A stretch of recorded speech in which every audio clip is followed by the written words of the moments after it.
Hindi ka nag-exist sa mundong ito para lang kain, tulog at mamatay lang. Hindi ka nag-exist sa mundong ito para lang magkaroon ng magandang hanapbuhay, magkaroon ng trabaho, magkaroon ng pamilya. Sayang ang buhay kung wala kang pangitain.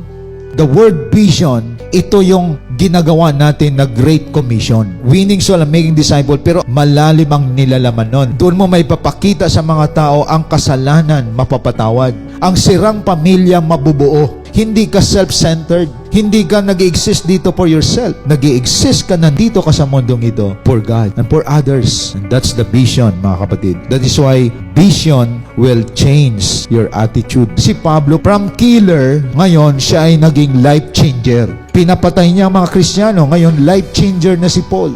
Bakit? Na-change ang kanyang attitude. It's because of the vision. At kahit patayin si Pablo, ipaglalaban niya ang pangitain. Kaya tingnan ninyo, yung mga tao na may vision, yung asal nila nababago. Dati puro reklamo, ngayon puro sila pasasalamat. Dati puro dahilan, puro excuses. Pero ngayon, nasa kanila na yung spirit of obedience. Handang sumunod, handang magpasakop, handang magpakababa. Na-change yung attitude mo. Dati rebelde ka. Ngayon, maamo ka na. Dati mahilig ka sa argument. Ngayon, nagpapasalamat ka na sa taong nagko-correct sa'yo. That is the power of the vision. That is why vision is life. It will change your attitude. Pero yung walang vision, madahilan. Maraming excuse. Palaban yan, reklamo yan, puro argument yan. So that is attitude. Vision has no problem. Ang may problem, yung nahawak ng vision.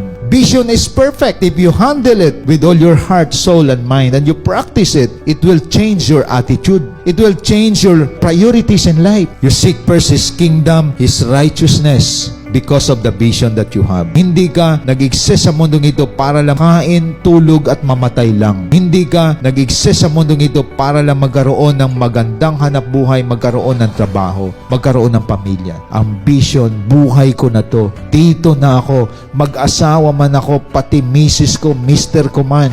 Isama ko dito, magkapamilya man kami. Dadalhin ko sila dito. At yun ang ginawa ni Paul. Si Pablo kahit saan sa ibato, kahit sa bilangguan, nakatali na siya. Pinapangaral niya pa rin ang salita ng Diyos. Dahil alam ni Pablo, this is already my life.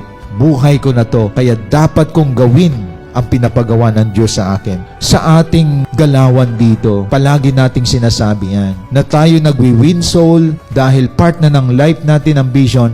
Alagaan natin yung taong na-win natin. Dapat tayo mag-consolidate, masolidify siya na maging disciple. At pagkatapos, dadalhin natin siya sa training process ng leadership. That is why we increase more leaders. Kaya naulit-ulit natin ginagawa yan para ang vision ay hindi mamatay for the next generation. At ito yung tamang pagpapatakbo ng vision. Kaya sa vision, walang hahadlang. It is unstoppable if you have the vision.